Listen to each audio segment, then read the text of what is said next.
This is the moment you've waited for. You've been searching in the dark, your sweat soaking through the floor. And buried in your bones, there's an ache that you can't ignore.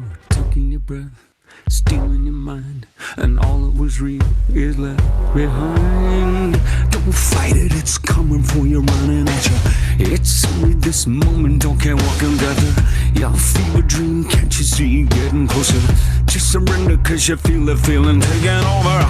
It's fire, it's freedom, it's flooding open. It's a picture in the pulpit and your blood devotion. There's something breaking at the brick of every wall, it's holding all that you know. So tell me, do you wanna go where it's covered in all the colored lights, where the runaways are running the night? Impossible comes true, it's taking over you. We light it up, we won't come down, and the sun can't stop us now. Watching it come true, it's taking over you.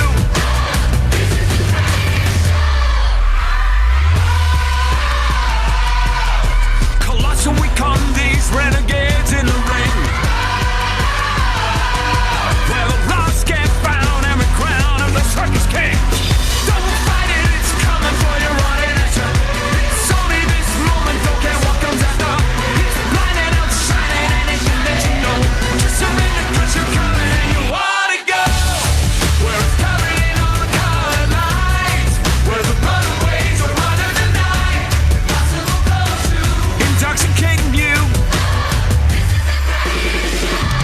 We light it up, we won't come down, and the sun can't stop us now. Watching it come true, it's taking over you. It's everything you ever want, it's everything you ever need, and it's here right in front of you. This is where you wanna be. It's everything you ever want, it's everything you ever need, and it's here right in front of you. This is where you wanna be. This is where you wanna be. When it's covered in all the colored lights, when the runaways are running the night, impossible comes true, it's taking over you. This is the greatest show.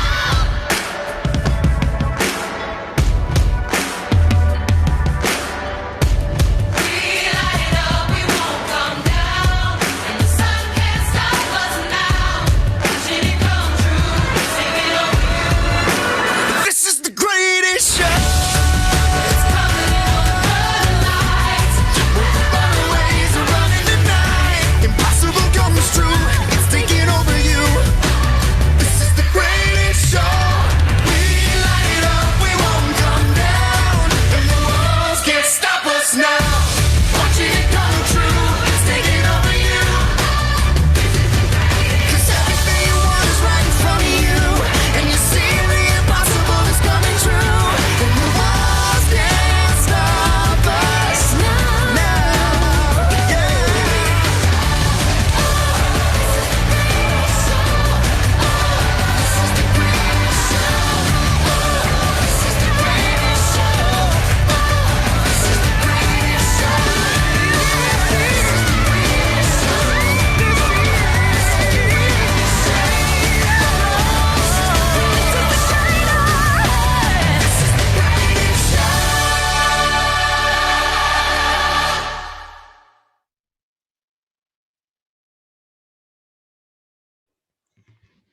Ya, selamat pagi. Assalamualaikum warahmatullahi wabarakatuh.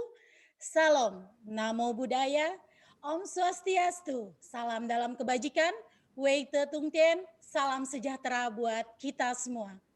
Puji dan syukur kehadirat Tuhan Yang Maha Esa, atas rahmat dan karunia-Nya kita semua diberikan kesehatan. Pada kesempatan kali ini, SMP Setia Bakti menyelenggarakan webinar dalam rangka menyambut hari ulang tahun SMP Setia Bakti yang ke-43 tahun. Ya, genap 43 tahun di hari jadinya tanggal 31 Januari tahun 2021. Kami ucapkan terima kasih dan selamat bergabung kepada seluruh peserta webinar. Kepada yang terhormat Bapak Mulyo Kencana Eskom selaku Direktur Perguruan Setia Bakti, yang kami hormati Dr. Andi Chandra selaku narasumber webinar, yang kami hormati Ibu Wewen Nur Salim MM selaku Pelaksana Harian Perguruan Setia Bakti, yang kami hormati Bapak Christian Eskom selaku Kepala SMP Setia Bakti, yang kami hormati Bapak Ibu Dewan Guru SMP Setia Bakti, dan yang kami banggakan seluruh siswa-siswi SMP Setia Bakti. Bapak Ibu siswa-siswi dan seluruh peserta webinar, izinkan saya Anastasia Natalia untuk memandu acara ini dari awal hingga akhir. Sebagai bangsa yang besar dan yang berlandaskan Pancasila, mari kita menyanyikan lagu kebangsaan Indonesia Raya dengan sikap sempurna.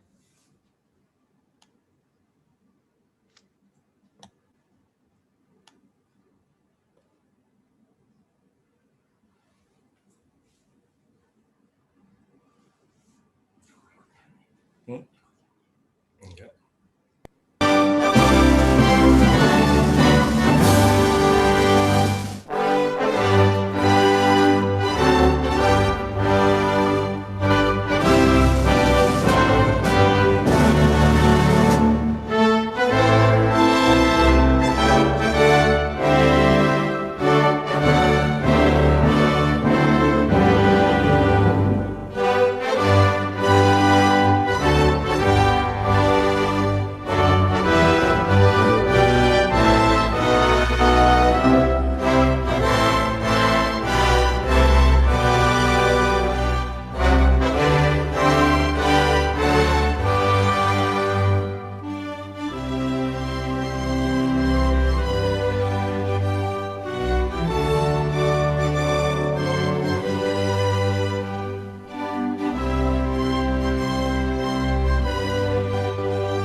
Terima kasih.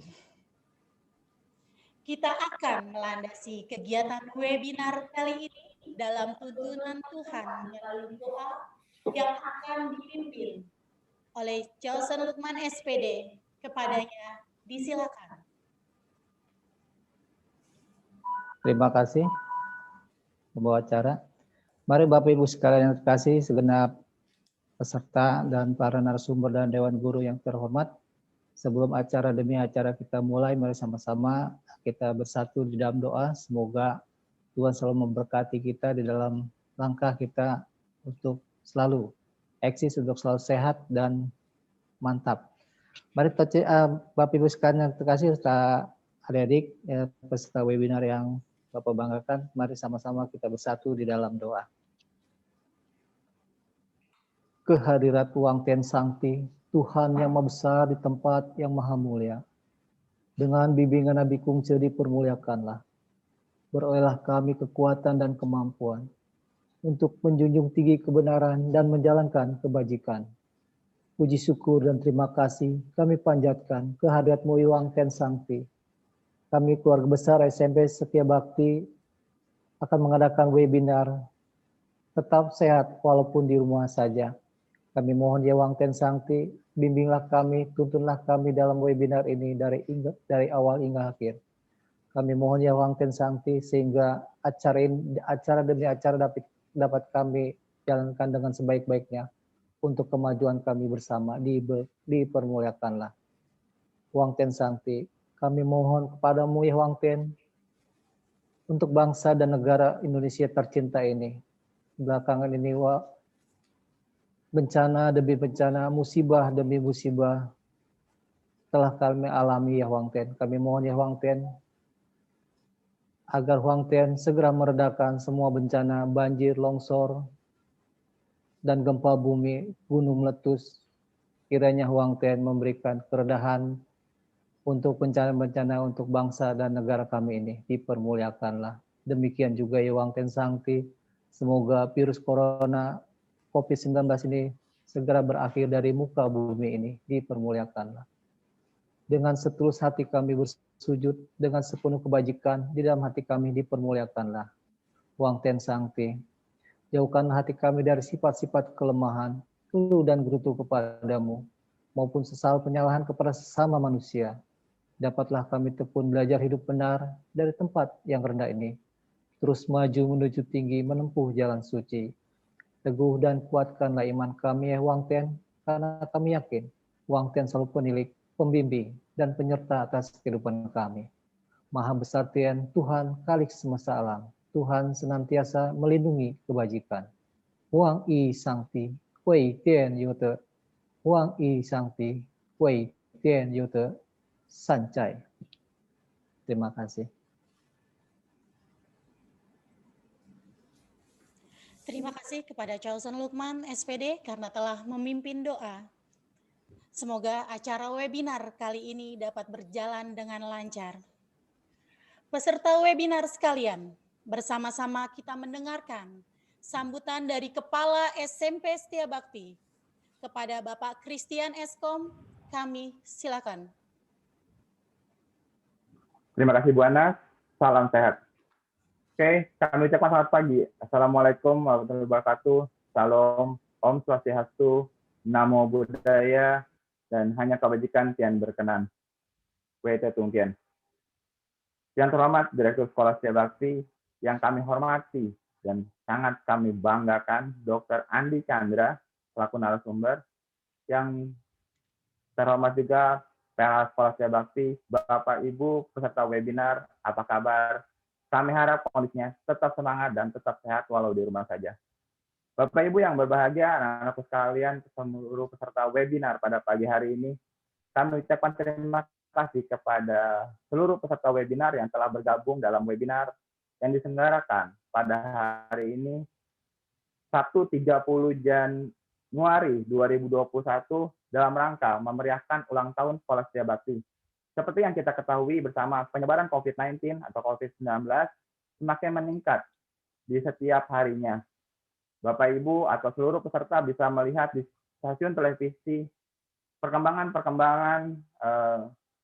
COVID-19 yang terus meningkat sampai akhirnya kita semua berada di rumah. Tidak boleh keluar, mungkin ke mall dan sebagainya, itu sangat sulit untuk saat ini. Dan kalaupun boleh, itu hanya dibatasin sampai dengan mungkin jam 8 malam. Bapak Ibu yang berbahagia dan anak-anakku sekalian, seluruh peserta webinar pada pagi hari ini, tema webinar kita pada hari ini adalah tetap sehat walau di rumah saja.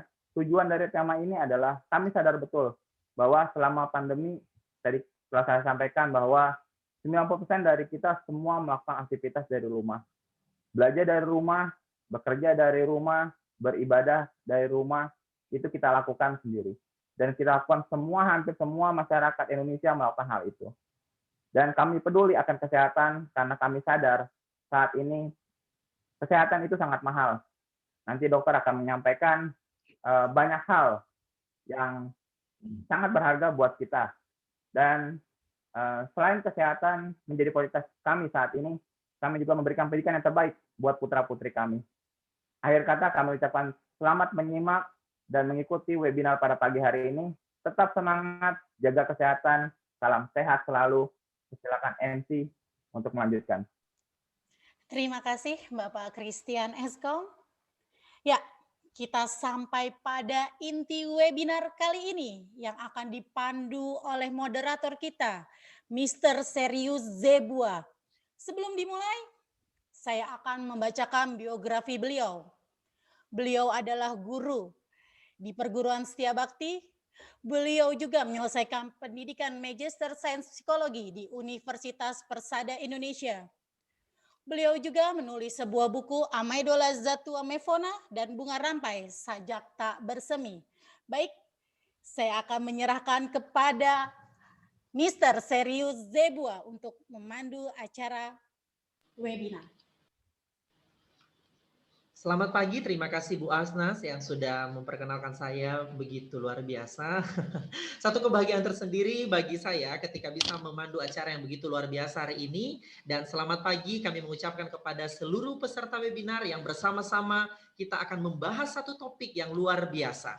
Kesehatan merupakan dambaan setiap orang. Banyak orang yang ingin hidup sehat, tapi acap kali mengabaikan gaya hidup sehat. Mungkin dengan makanan yang tidak sehat atau tidak pernah berolahraga. Maka perlu bagaimana tips supaya kita bisa menjaga tubuh ini agar tubuh ini bisa beraktivitas, berkreativitas, berinovatif dan melakukan terobosan-terobosan baru dalam kehidupan. Orang bijak berkata, emas dan perak akan kalah dengan kesehatan. Lalu, sebagai masyarakat awam yang mungkin masih membutuhkan bimbingan dalam dunia kesehatan, kali ini di tengah-tengah kita telah hadir seorang narasumber yang luar biasa, yang begitu kompeten di bidangnya. Beliau akan memaparkan dan mengupas habis bagaimana caranya menjaga imun tubuh dan tetap sehat sekalipun kita dari rumah. Berikut saya akan panggilkan beliau, namun sebelumnya saya akan membacakan biografi beliau yang akan memandu dan menyampaikan materi pada hari ini.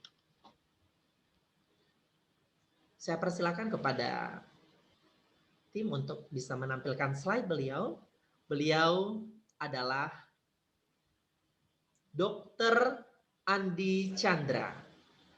Beliau saat ini menjadi Wakil Kepala Rumah Sakit Bayangkara. Dan hari ini beliau bersama-sama dengan kita memaparkan materi yaitu menjaga imun tubuh sekalipun kita masih dalam ruang keterbatasan. Beliau lahir di Tangerang pada tanggal 26 Juni tahun 1975. Beliau menyelesaikan Fakultas Kedokteran pada tahun 2002 dari Universitas atau UKRIDA. Saat ini beliau sebagai Wakil Kepala Rumah Sakit Bayangkara yang tadi sudah saya sampaikan, dan hari ini beliau dokter dan praktik di klinik spesial kulit dan kelamin. Bersama-sama kita akan menyambut narasumber kita yang hebat dan luar biasa. CV yang barusan saya bacakan tidak mampu menjelaskan siapa beliau yang dahsyat itu. Mari kita dengarkan penjelasan dari narasumber kita mengupas habis bagaimana menjaga imun dan tetap sehat walaupun dari rumah. Selamat pagi, Dr. Andi. Selamat pagi, Pak Serius. Selamat pagi, Bu Anas. Selamat pagi, Pak Christian. Senang sekali bertemu dengan Dr. Andi hari ini. Pada hari ini kita bersama-sama dengan seluruh peserta webinar mengetahui dan bagaimana tips supaya kita bisa menjaga imun tubuh kita. Kita tahu sekarang bahwa kondisi di luar sana begitu sangat-sangat dibatasi. Apalagi kesehatan merupakan aset yang sangat mahal. Dan rumah sakit sekarang mungkin udah kewalahan menghadapi berbagai macam keluhan-keluhan dari masyarakat dari berbagai jenis penyakit. Saya persilakan kepada dokter untuk menguraikan kepada seluruh peserta hari ini tips menjaga imun dan tetap sehat dari rumah. Silakan dokter. Ya. Terima kasih waktu yang diberikan. Terima kasih juga kepada Direktur Setiabakti. Terima kasih kepada Kepala Sekolah SMP Setiabakti. Terima kasih juga kepada Dewan Guru dan pada pembawa acara Ibu Anas, pada moderator, Bapak Z, ya, juga pada peserta webinar pagi hari ini. Salam sehat, semangat pagi. Ya, jadi selama ini kita kan berupaya ceritanya tetap sehat walaupun di rumah saja. Tetapi sehatnya itu yang sebagaimana sih, Dok? Kadang-kadang orang bertanya, saya sehat kok, gitu kan? Apa sih indikator sehatnya gitu loh. Nah, pada kesempatan ini sih saya ingin mencoba gitu loh menetapkan satu indikator, satu target, satu skala. Oh, sehat kayaknya seperti ini gitu. Karena biasanya kalau sehat yang saya maksudkan saat ini itu kita akan bisa lebih optimum, gitu. Sehat tanpa ada perkecualian, sehat tanpa adanya pembelaan pembenaran dari suatu kondisi, ya. Jadi kita akan membahas satu-satu di sini seperti apa sih sehat yang saya maksud, dan itu sangat sebenarnya sudah kita laksanakan di rumah. Jadi para peserta webinar kita perhatikan dalam waktu 30 menit ini, dan nanti akan ada manfaatnya yang dirasakan luar biasa dalam beberapa minggu ke depan. Oke ya, next. Slide berikutnya, please. Nah, kita tahu ya, seperti tadi di penjelasan bahwa dunia saat ini sedang menghadapi virus Corona 19, ya kan? Kita mengetahui virus ini mulai ada merebak di dunia itu mulai bulan Desember 2019. Makanya ada istilahnya 19-nya di belakang tersebut. Sebenarnya virus ini apaan sih, gitu kan? Virus corona ada jenis coronavirus. Ada beberapa tipe jenis virus tuh yang memiliki jadi menular gitu loh, melalui saluran pernapasan. Makanya disebut Severe Acute Respiratory Syndrome Coronavirus 2, karena ini mirip-mirip SARS sebelumnya. Jadi virus ini menyerang saluran pernapasan pada manusia, ya, saluran pernapasan pada manusia. Jadi dan ini bisa menyerang siapa aja. Dan kalau mungkin dibilang makhluk ini lebih berbahaya ya dari istilah yang zaman dulu yang kerasukan setan ya, karena ini makhluknya benar-benar halus, tidak kelihatan, virusnya tidak kelihatan. Dan ingat, penularannya itu melalui pernapasan. Jadi bukan melalui ada orang yang terkena COVID, lalu dia bisa dijauhkan atau dijauhi dari masyarakat, tetapi kita harus mengetahui seperti apa sih virus corona ini. Ya, dia ada suatu virus corona yang menyerang di saluran pernapasan awalnya dan menyerang pada kita semua. Lanjut. Mungkin saya tidak terlalu cepat ya, Pak Zen ya, untuk pembahasan ini ya. Ya, sudah bisa ditelaah dokter Bisa, dan ya? kami Oke, bisa ya. mengikuti dengan baik. Maklum, Namun biasa. mungkin sebelum dilanjut dengan slide berikutnya, dokter, kami persilakan kepada seluruh peserta yang mengikuti webinar kali ini, jika ada pertanyaan yang ingin disampaikan terkait slide yang akan dijelaskan oleh dokter, langsung bisa chat melalui chat yang ada di bawah. Nanti kami akan bacakan dan sampaikan kepada dokter Andi. Demikian. Ya, Saya persilakan kembali kepada dokter Andi. Ya. Di slide ini saya menunjukkan bahwa virus corona ini sudah mulai kita masuk di Indonesia itu mulai kita dong-dongkan untuk menjadi pandemik itu sejak bulan Desember. Bulan Maret 2020 di mana angkanya itu sudah terkena positif sebanyak 1.400. Ya, saya menampilkan data-data ini banyak pasti Bapak Ibu peserta webinar ini juga bisa melihatnya di download di Google gitu kan ya. Saya mengambil data-data umum seperti ini karena emang seperti ini kondisinya saat ini. Bayangkan dalam waktu 6 bulan peningkatannya terjadi beratus-ratus kali lipat. Dari 1.400 yang positif menjadi terkonfirmasi menjadi 1.174.000. Jadi bisa dibayangkan karena penularan melalui udara, penularannya melalui hidupan nafas, ya semua orang butuh udara ya. Maka di situ terjadi pertukaran udara, terjadi infeksi virus corona dan terjadi semuanya orang tertular virus corona tersebut. Lanjut lagi.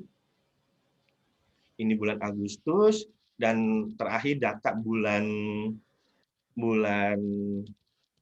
Desember kalau nggak salah ya. Di 31 Desember itu 743 dan ribu, lalu bulan Januari itu 751.000 yang terkonfirmasi ya. Di sini saya nggak akan menyebutkan berapa yang meninggal, berapa yang sembuh, tapi total seluruh terinfeksi itu sekian. Lanjut lagi. Ya, ini data terupdate yang kemarin tanggal 29 Januari sudah terdapat 1 juta yang terkonfirmasi. Ya. Jadi virus ini benar-benar sudah ada di sekitar kita. Sudah ada di udara yang kita hirup. Dan itulah makanya dikatakan pandemik. Suatu wabah penyakit yang berada di seluruh dunia. Lanjut lagi next.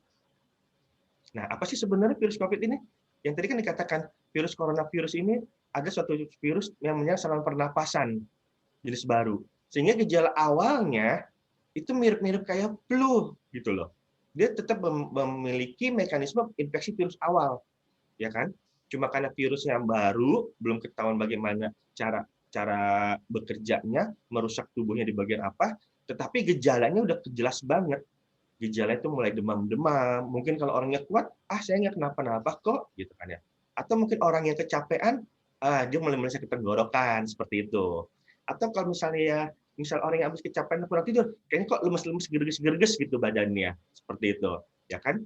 Bahkan kalau yang sampai parah, sampai batuk-batuk, sampai sesak napas, dan itulah yang membutuhkan perawatan di ruang ICU. Bahkan yang sampai menyebabkan kematian karena gagal napas, seperti itu. Penularan bagaimana? Itu tadi saya katakan, melalui kontak dari air liurnya pernapasan.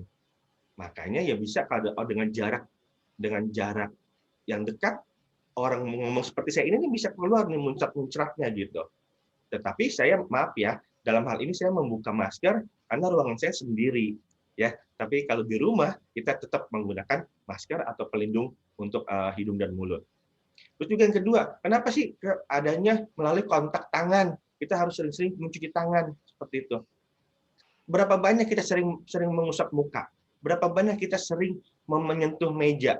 Nah, dari sentuhan-sentuhan tangan ini, secara tidak langsung kita akan mengusap mata, mengusap hidung, dan lendir-lendir cairan tipis ini yang bisa terjadi infeksi virus seperti itu. Jadi makanya pencegahannya tadi, selain kita menutupi hidung kita dengan masker, dan kita juga mencuci kebersihan tangan kita seperti ini. Dan maksudnya menjaga jarak untuk apa? Supaya tidak terkena hembusan napas dari orang lain seperti itu. Ya, ini juga masalah umum banget, masalah virus corona, dan saya yakin semua peserta webinar juga bisa sudah mengerti informasi tentang virus corona atau COVID-19 ini. Lanjut. Dan apa sih yang dimaksud dengan stay at home? Ya kan? Untuk mencegah penularan virus yang semakin banyak tadi, maka kan kita mewajibkan untuk lebih baik di rumah, melakukan aktivitas di rumah, belajar dari rumah, bekerja di rumah, bahkan berdoa pun di rumah, ya kan? Tujuannya buat apa? Supaya angka kesakitan dari penderita virus corona 19 ini atau COVID-19 tidak bertambah banyak. Tujuannya kita tetap sehat. Sehat yang pertama, terhindar dari infeksi virus corona. Sehat selanjutnya, nah itu yang kadang-kadang yang terjadi akibat kita kelamaan di rumah. Seperti apa sih kita sehat terhindar dari corona, tetapi hal-hal lain yang menyebabkan kesehatan bukan cuma virus corona, ada hal-hal lain yang menjadi faktor untuk penentu kesehatan. Itu yang akan kita tuntaskan, akan kita bahas hari ini, stay at home, but still health. Oke, lanjut lagi. Ya, kesehatan ini kan adalah menurut WHO ya, ada juga nanti bisa di searching, suatu keadaan yang sempurna. Sempurna itu secara fisik, mental, sosial, bebas dari penyakit dan bebas dari kelemahan. Makanya kalau misalnya ada orang yang mengatakan, aduh saya nggak bisa masuk kerja izinnya, kayaknya saya nggak sehat nih, gitu. Kan kadang-kadang ada orang yang ya, kalau untuk pekerja atau pelajar, kayaknya nggak sehat nih, saya mau izin nggak sekolah, mau izin nggak masuk kantor. Nah, artinya orang tersebut tuh sakit secara psikisnya, gitu. Nanti kalau kita tegaskan lagi, apakah dia benar-benar sakit secara psikis atau yang kita sebut istilahnya penyakit. Penyakit itu tuh ya orang yang berpikiran sakit tapi psikosomatis aja gitu. Jadi dalam hal ini kesehatan itu menyeluruh antara fisiknya, mentalnya, psikisnya. Jadi dengan lingkungan-lingkungan luar sekitarnya seperti itu. Lanjut lagi. Ya, kalau ini sakit ya, kebalikannya. Suatu keadaan tidak seimbang. Ya, tadi dari segi medis, fisiknya, mentalnya, psikologisnya, ya kan? Bukan cuma sekedar yang sakit yang seorang yang kecacatan saja. Jadi ibaratnya suatu keadaan yang tidak menyenangkan gitu loh, dan itu mengganggu aktivitas sehari-hari. Ini secara definisi sakit secara umum seperti itu. Nah, lanjut lagi. Nah, ini adalah hal-hal saat ini yang terjadi stay at home. Untuk menghindari pandemik, kita biasanya kebanyakan apa? Main handphone sampai malam atau nonton TV, ya kan? Ujung-ujungnya apa? Kita lapar. Makanlah jadi kita banyak-banyak. Ujungnya apa? Kan tidur malam, jadi akibatnya kita tidurnya bangun kesiangan. Dan ini merubah siklus normal biologis dari tubuh kita. Suatu keadaan yang berubah, itu akan merubah kondisi kita saat ini dan selanjutnya. Seperti itu.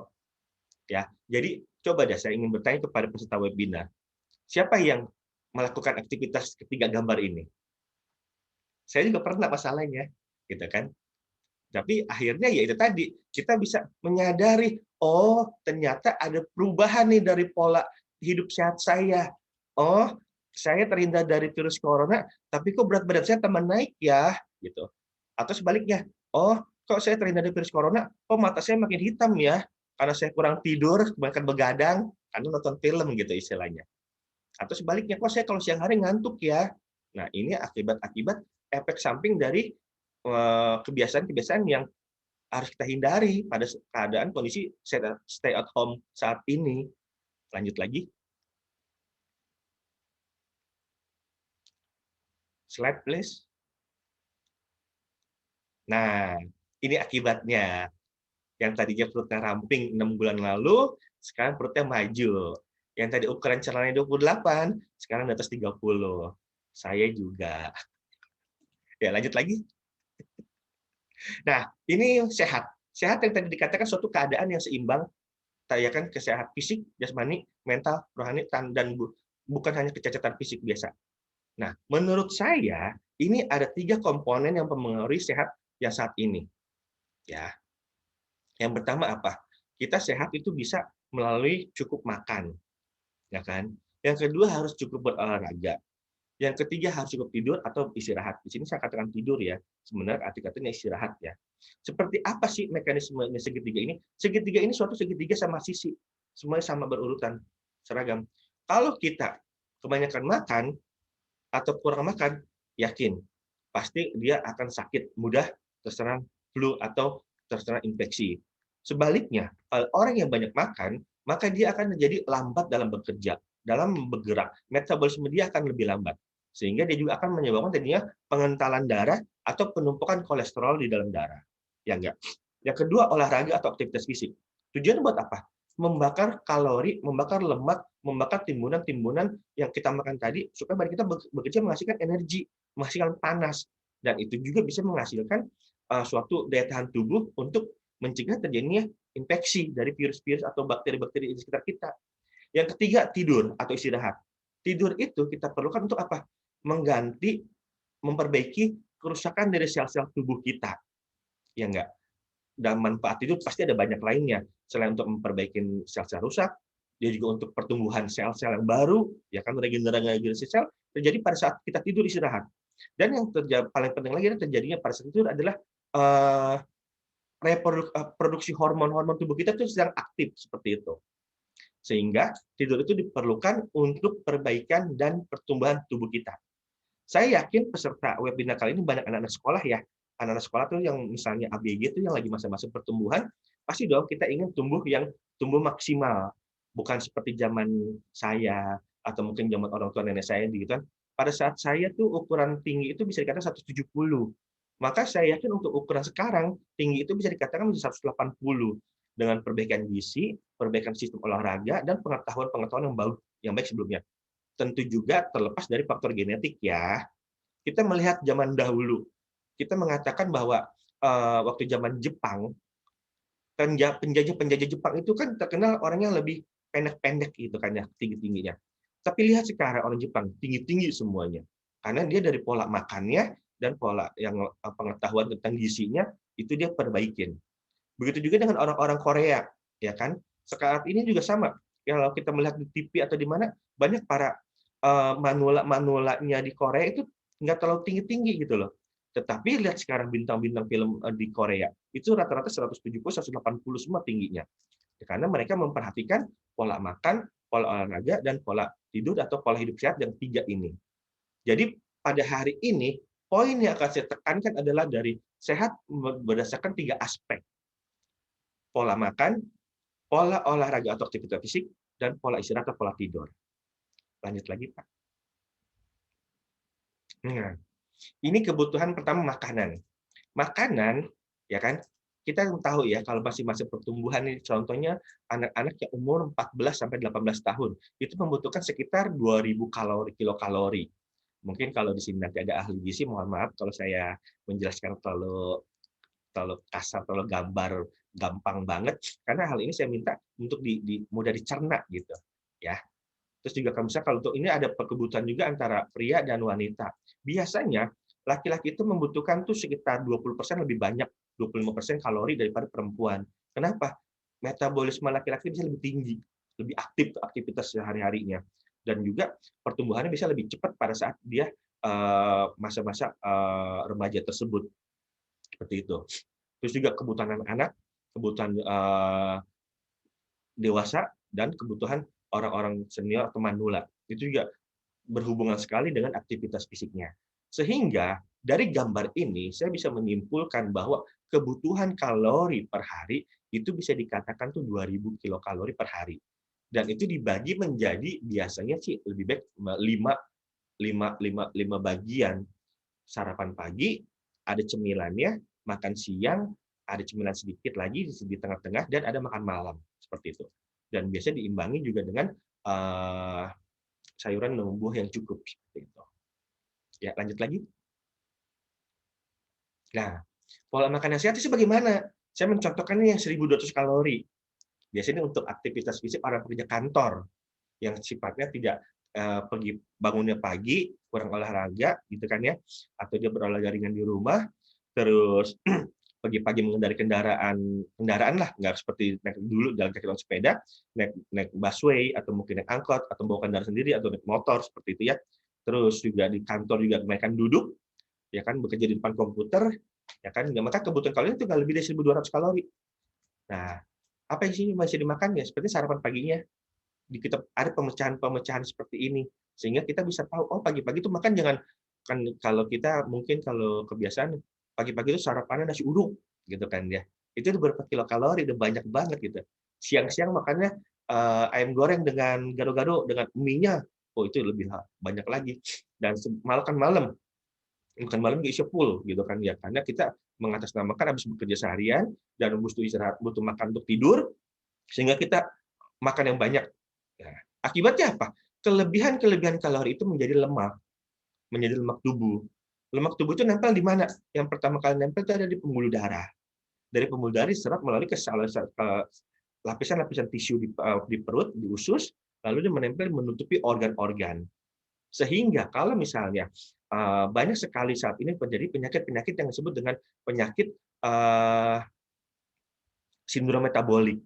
Sindrom metabolik itu di mana orang-orang yang kelebihan berat badan, hiperkolesterol, hipertensi atau darah tinggi, hiperglikemia atau terjadinya gangguan gula darah, seperti itu.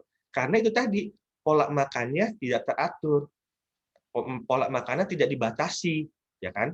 Dan yang paling penting dia tuh nggak menjaga gitu loh pola makannya. Kalau kita lihat gambar yang sebelahnya ini piramida makanan, makanan itu dimulai tuh kita memerlukan air putih itu minimal 8 gelas sehari. 8 gelas sehari itu sekitar 2 liter ya, plus minus ya. Tapi sebenarnya rata-rata kurang sih 2 liter untuk kondisi saat ini. Jadi sebanyak minum air putih nggak masalah. Yang penting apa? Itu bisa melancarkan sistem pembuangan di saluran kencing kita. Zat-zat racun yang ada di dalam darah itu akan diencerkan oleh air dan akan dibawa ke ginjal dan akan dibawa melalui urin. Dan sebaliknya, zat-zat racun yang nggak butuh ada di dalam pembuluh darah bisa juga keluar melalui keringat-keringat kita seperti ini, ya kan? Itu akan membuang toksin yang ada di tubuh kita.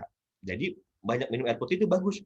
Apa sih indikatornya? Kalau kita ini cukup minum, indikator kita cukup minum kalau kita itu melakukan pipis atau buang air kecil, maka urin kita tuh udah mulai jernih.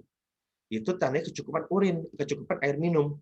Tetapi kalau misalnya urin kita itu agak kuning, apalagi keruh, apalagi mungkin bau kopi, apalagi mungkin bau teh, nah itu artinya kita kekurangan cairan. Apa langkah selanjutnya?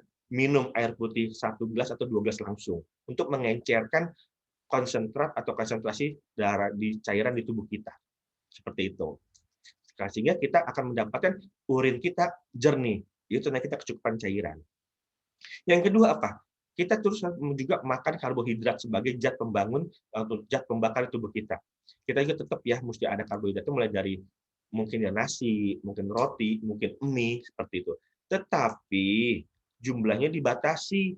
Jangan sampai kita makan mie-nya porsi jumbo, pakai minumnya es teh manis gitu kan. Yang ada tuh malah terjadi penumpakan karbohidrat, penumpukan lemak di tubuh kita seperti itu. Ya, jadi harus emotional eater, nafsu makan kita lah istilahnya, itu harus dibatasi.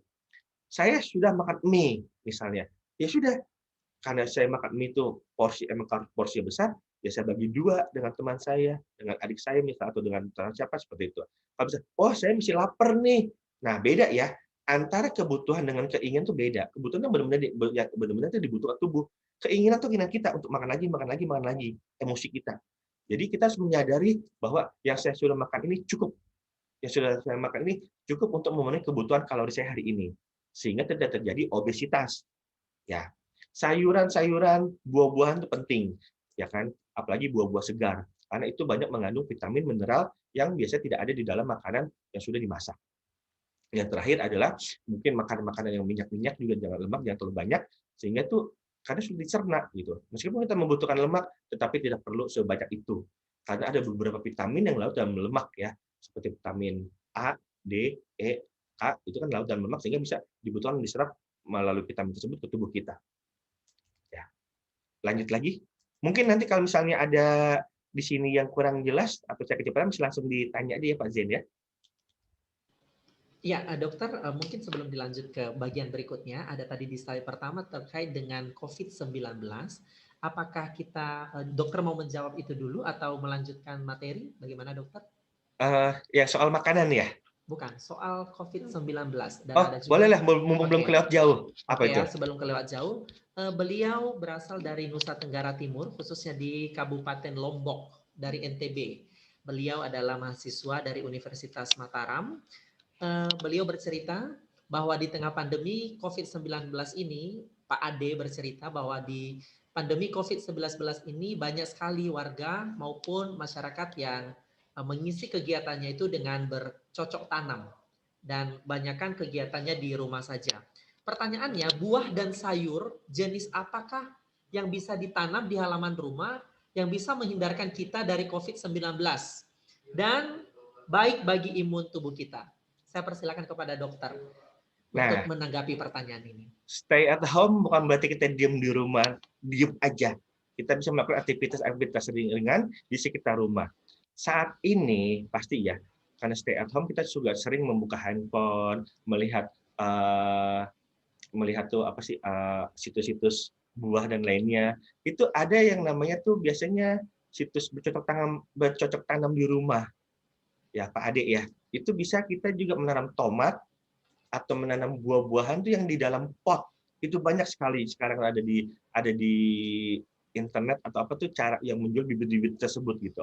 Jadi kita bisa memanfaatkan waktu luang kita dengan yang tadi bercocok tanam di sekitar rumah dan tumbuhnya bisa hasil lebih baik seperti itu. Tomat itu bagus kok, dan tomat juga paling butuh waktu sekitar 3 bulan, 2 bulan ya bisa berbuah ya. Mungkin cabai merah, ya kan, meskipun hasilnya tidak banyak yang kita bisa jual ke pasar, tetapi minimal kita bisa menimbulkan kesenangan tersendiri. Oh, pohon tomat saya sudah berbuah, oh pohon cabai saya sudah berbuah, ya kan? Saya juga melaksanakan itu gitu loh di rumah, meskipun di dalam pot gitu.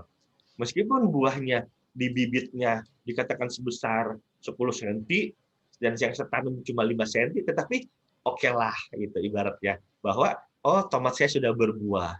Seperti itu mungkin jawaban saya. Oke, terima kasih dokter. Semoga jawaban dari dokter bisa menjadi jawaban bagi Pak Ade.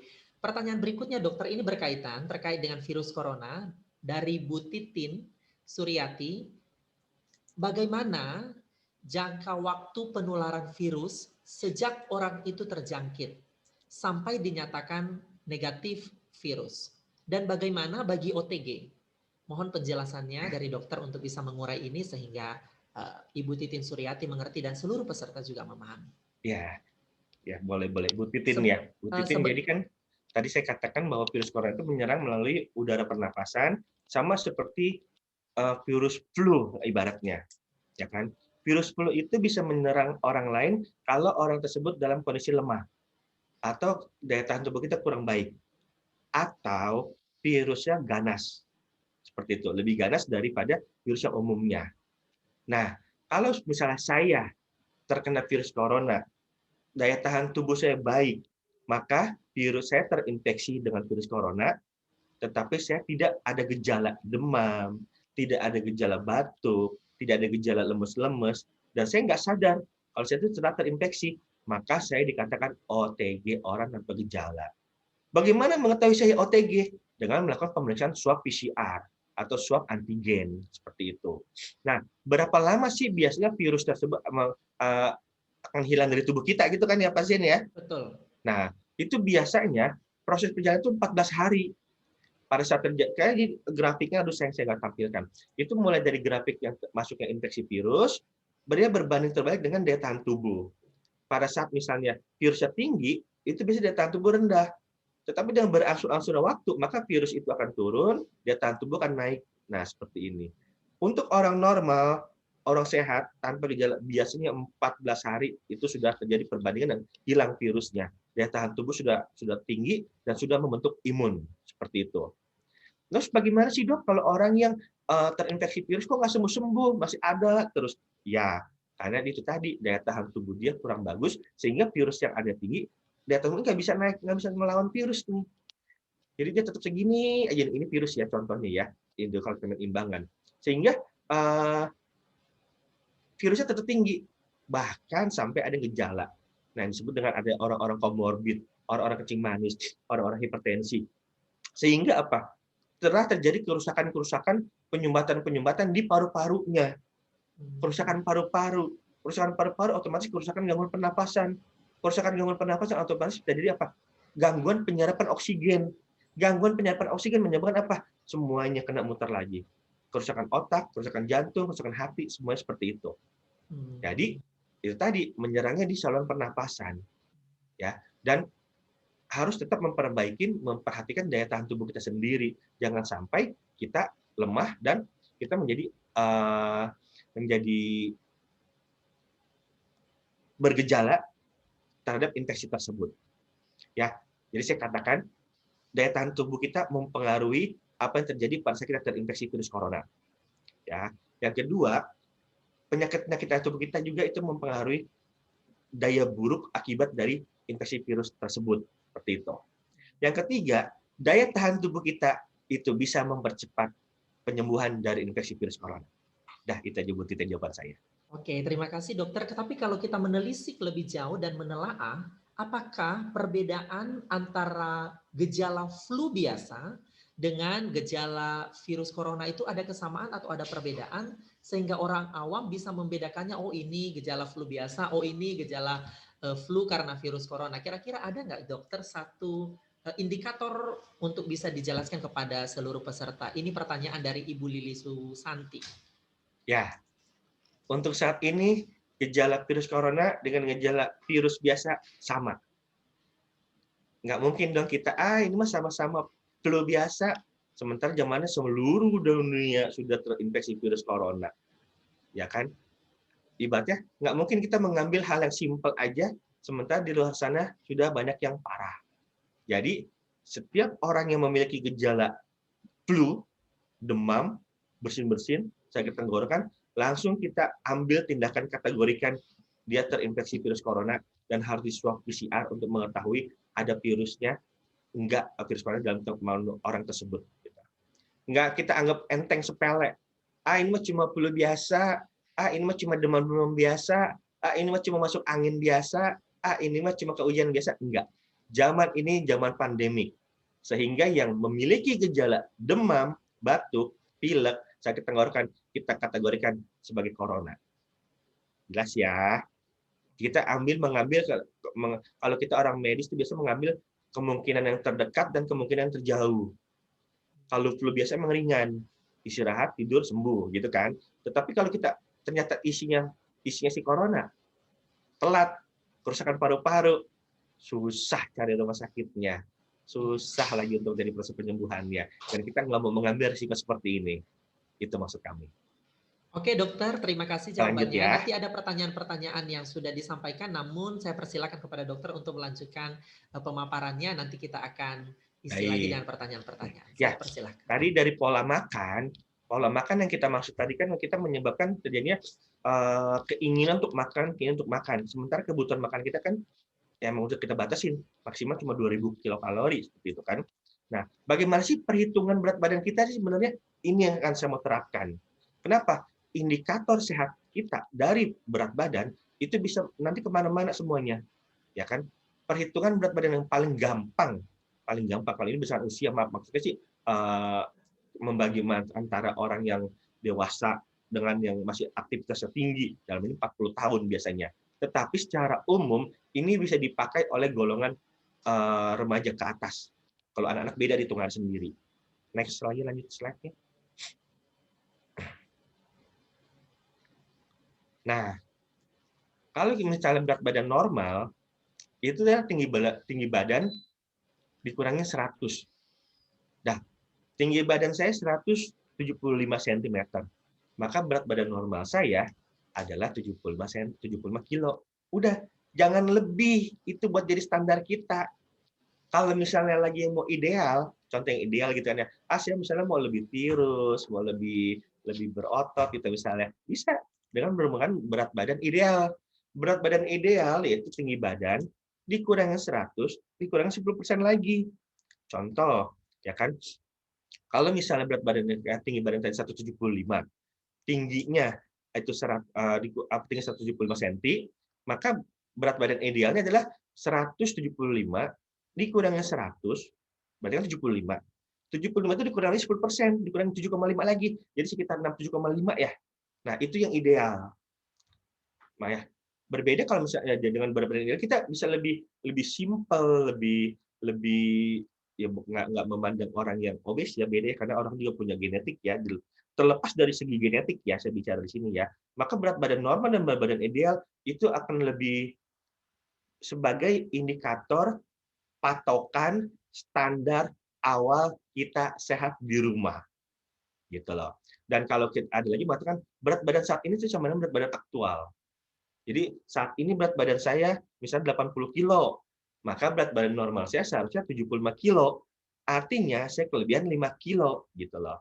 5 kilo dari berat badan saya. Nah, untuk itu makanya kita berusaha menurunkan, bukannya kita maaf ya kalau saya mungkin kalau kok saya bangga sih dengan kelebihan berat badan gitu misalnya, gitu kan. Ya, maaf ya. Jadi karena ada beberapa faktor gitu yang bisa dipicu atau terjadi penyakit dari kelebihan berat badan tersebut. Apalagi berat badan, ada orang yang gemuk berotot, bodybuilder itu bagus, misalnya berotot ya. Tapi ada orang yang berat badannya berlemak di perut, berat badannya kelebihan lemak di panggul, berat badannya kelebihan lemaknya di pipi, kayak seperti saya ini nih, kayak kurang olahraga nih, ya kan? Jadi itu yang harus kita kurangi, ya kan? Dengan adanya berat badan aktual saya 80, berat badan normal saya 75, maka saya harus turunkan nih menjadi 75 kilo. Nah, apa langkah-langkahnya? Nanti ada kita buat lagi. Terus bagaimana kebutuhan kalorinya? Nah, kebutuhan kalori perempuan itu adalah dari berat badan dikali 25 kilokalori, ya kan, kalori, dan laki-laki itu berat badan dikali 30 kalori seperti itu. Ya, ini simple, ya, patokan dasar, kasar banget ini rumusnya, tetapi ini bisa dijadikan acuan buat kita sebagai awam untuk kesehatan. Karena kalau saya bekerja di instansi Polri, untuk seleksi berat badan yang calon-calon bintara, apalagi terutama taruna-taruna akpol, itu lebih ketat dari berat badan ideal. Ada perhitungan massa body mass index, ada perhitungan lingkar perut, ada perhitungan lingkar lengan. Jadi ada berapa ketebalan lemaknya itu dihitung lagi.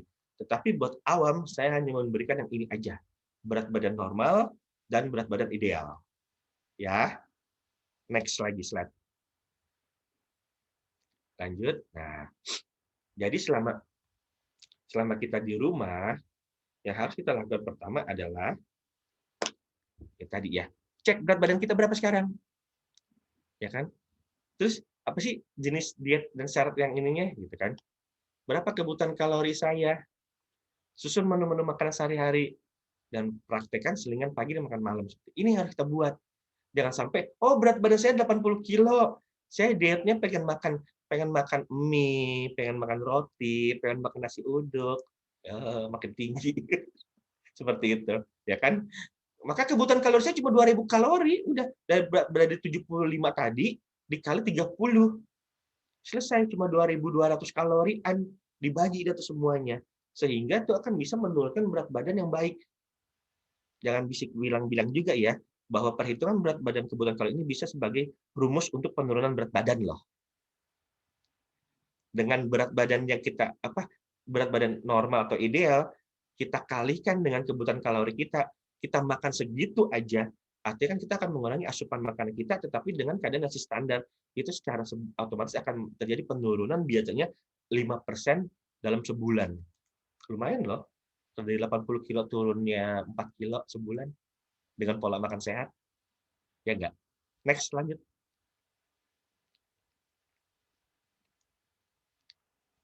Slide lagi, please. Nah, kenapa sih kita harus olahraga? Yang kedua ya, tadi pola makan ya. Yang tadi kan olahraga. Makan yang olahraga. Karena olahraga itu akan meningkatkan detak jantung kita. Sirkulasi kita akan bergerak lebih cepat. Aliran darah ke otak akan lebih meningkat. Ya kan? Aliran darah ke paru-paru akan lebih meningkat. Aliran darah ke ginjal akan lebih meningkat. Semua itu akan mempengaruhi kesegaran otak, pernapasan kita, ya kan? Dan juga sistem pembuangan di urin kita, di ginjal kita. Itu yang harus kita lakukan olahraga. Yang kedua apa? Akan terjadi aktivitas atau panas tubuh meningkat. Panas tubuh meningkat itu juga akan menyebabkan terjadinya kematian dari virus atau bakteri yang menginfeksi kita. Kenapa? Kemudian kalau kita demam, kita lagi influenza, kita lagi sakit tenggorokan, badan kita demam. Itu adalah mekanisme tubuh untuk melawan infeksi virus atau bakteri seperti itu. Ya, di samping lagi juga kita untuk melakukan biar lebih berkeringat, mengeluarkan keringat itu melakukan racun dari tubuh kita. Lanjut lagi. Olahraga apa sih yang kita lakukan di rumah? Ya kan? Hiking zaman dulu masih bisa hiking atau sendiri-sendiri atau mungkin buat peserta webinar yang tinggalnya masih di ujung-ujung yang sepi-sepi masih bisa. Itu hanya membakar kalorinya tuh kita jalan naik tinggi itu 370 kalori. Buat yang di rumah saja itu bisa melakukan jalan-jalan di tempat, jalan sekitar rumah, ya kan? Bersepeda mungkin yang sepeda diam, sepeda statis ya, itu bisa dilaksanakan juga. Aerobik bisa di rumah di kamar, ya kan siapkan atau yoga. Nah, basket sih biasa untuk orang-orang yang punya lapangan atau yang biasa bermain di punya lapangan halaman luas gitu. Tetapi aktivitas fisik rumahan pun itu sebenarnya olahraga loh. Di sini saya mendapat keterangan bahwa kita mencuci baju aja itu juga punya kemampuan tuh untuk menghilangkan kalori itu 3,5 kilokalori itu per menit. Kebayang nggak kalau kita nyucinya 1 jam dikali 60, udah 180 kalori lebih yang akan kita buang ya nggak? Atau mengemudi mobil nggak ada itu mah kita jangan mobil. Nah itu kan mengajar mungkin berdiri gitu kan ya atau mungkin bergerak kepala dan sebagainya itu juga ada kalori yang kita buang. Berkebun yang tadi dikatakan berkebun di sekitar rumah itu juga bisa membakar energi kalori ada di badan kita seperti itu. Jadi di rumah itu harus melakukan aktivitas-aktivitas fisik yang biasa-biasa aja dan aktivitas-aktivitas fisik tersebut itu bisa menyehatkan kita. Itu intinya yang semua mau terapkan di sini. Ya, lanjut lagi. Nah, ini mah yang saya dapat dari gambar-gambar juga ya. Kita bisa yoga. Oh iya, untuk olahraga kita harus disiplin dengan waktunya. Jangan sampai gini, saya mau yoga ya kan, duduk diam atau peregangan kiri kanan, baru yoga 1 menit, telepon bunyi.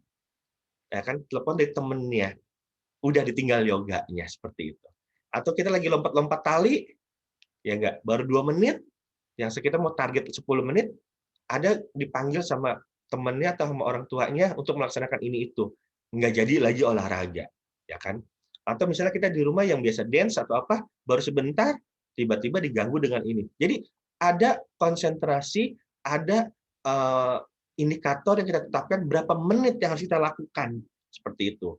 Dan itu akan membawa manfaat untuk terjadinya pembakaran kalori dari tubuh kita.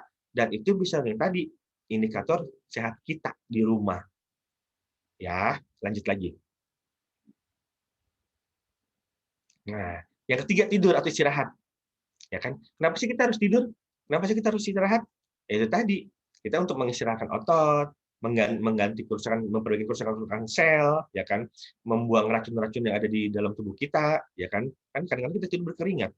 Terus juga yang tadi ada melepaskan atau memproduksi hormon-hormon pertumbuhan di tubuh kita.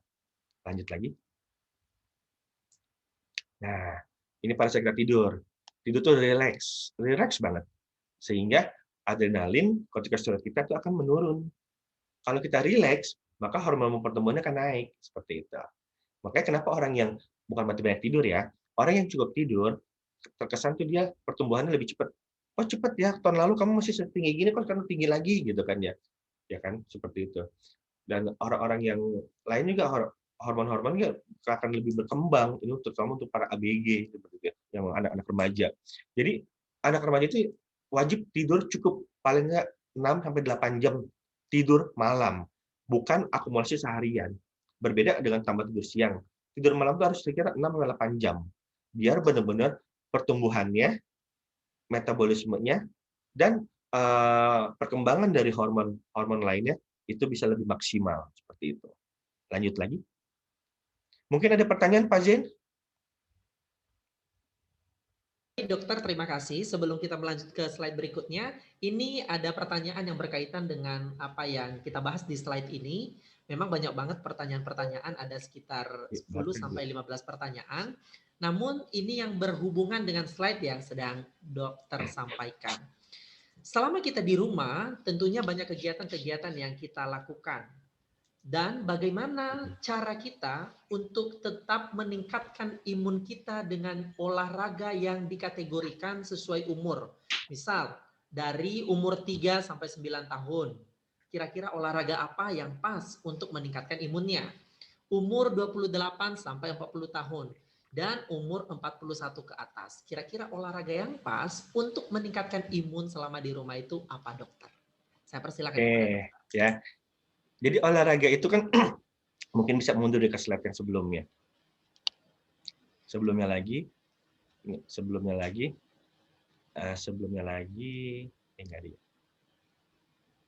Next, maju lagi.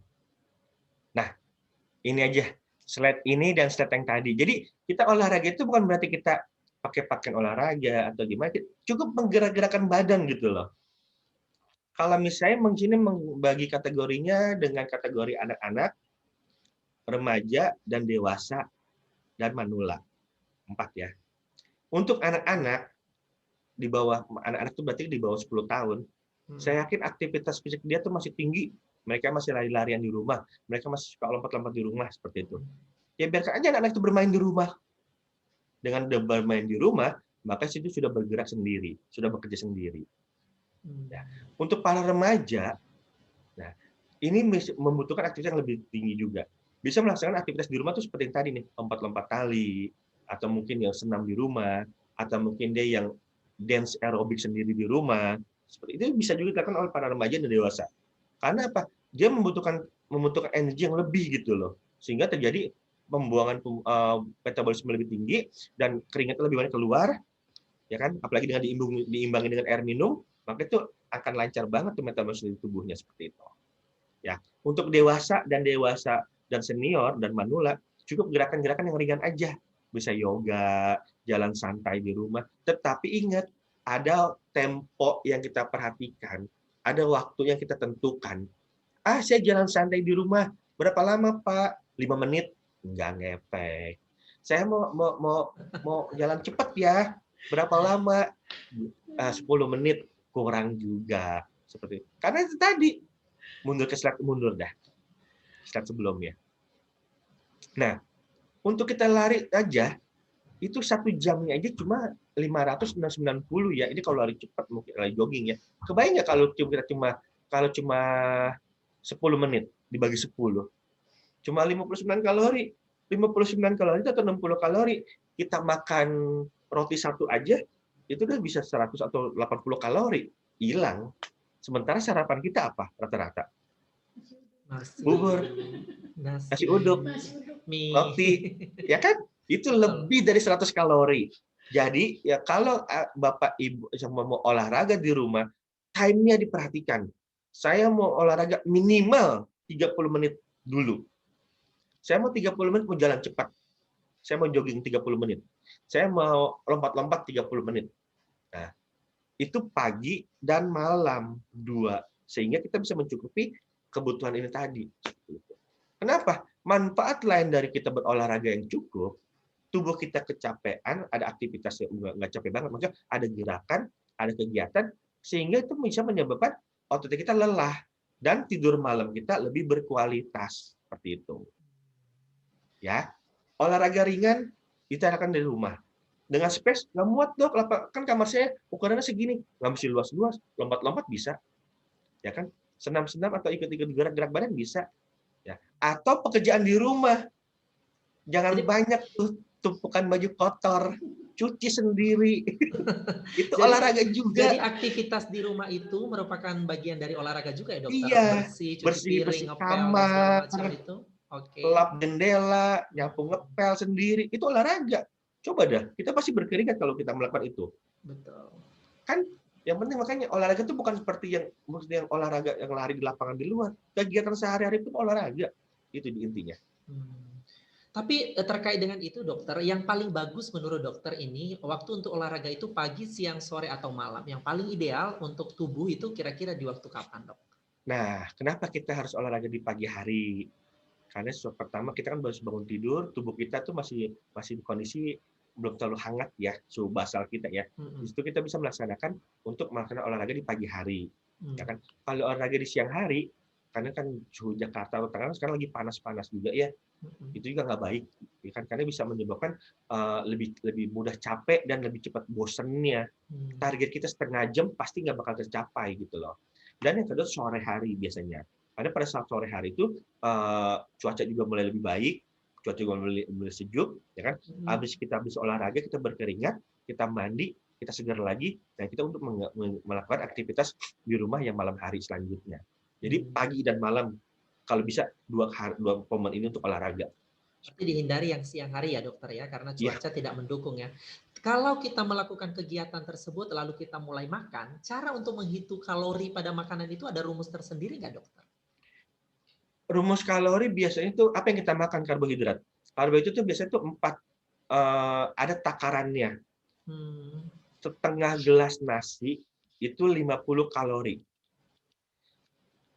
Satu butir telur itu kalau nggak salah 50 kali 9 itu 250 kalori kalau nggak salah. Ada karbohidrat, ada protein, ada lemak. Karbohidrat itu 4 kalori 1 gramnya, protein itu 9 kalori. Makanya kalau kita makan protein itu kita lebih kenyang. Kita makan sarapan pagi makan telur itu kita lebih kenyang daripada sarapan kita makan nasi dengan jumlah yang sama misalnya beratnya seperti itu. Oke dokter. Lemak juga sama. Ini pertanyaan-pertanyaan sangat menarik dan antusias para peserta sangat tinggi sekali, terbukti dengan pertanyaan-pertanyaan yang disampaikan ke dokter. Namun saya persilakan dokter dulu untuk melanjutkan materinya supaya kita semua yang mengikuti materi hari ini betul-betul terjawab pertanyaan ini. Saya persilakan dokter. Ya. Tidur ini kan makanya tadi saya katakan olahraga itu bisa mempengaruhi fungsi tidur kita. Tidur kita bisa berkualitas, ya kan?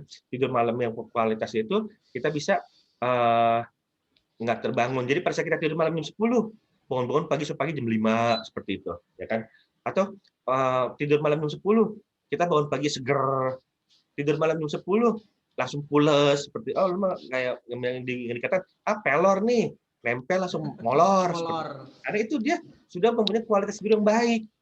Ada orang loh yang di tempat tidur sampai 1 jam bolak-balik kiri kan masih nggak mau pules-pules juga. Itu kualitas tidur kurang baik. Karena dia mungkin ada beberapa faktor yang menghambat gangguan tidur tersebut. Dan jumlah tidur yang baik itu dikatakan 6-8 jam. Kenapa saya bilang 6-8 jam? Untuk efektifnya 8 jam. Cuma kan terkadang kita ya dengan perubahan pola sistem dan pembelajaran, kita kadang-kadang tuh suka ya 6 jam gitu minimal. 6 jam itu artinya dari jam 10 sampai jam 4 atau dari jam 11 malam sampai jam 5 atau jam 6 seperti itu. Lanjut lagi.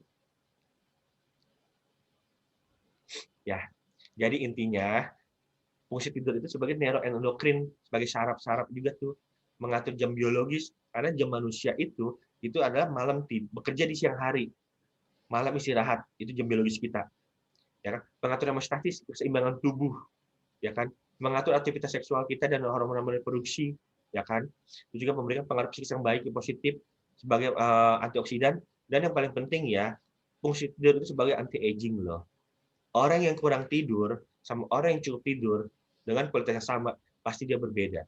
Contoh, kalau kita sedang dikejar deadline di kantor, kita banyak lemburnya, tidur jam 12, jam 1, bangun lagi jam 6, jam 5.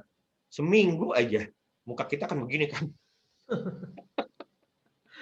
Berarti kalau kita istirahat cukup itu anti penuaan dini ya, Dok? Iya, Anti seger, penuaan dini fresh ya. gitu.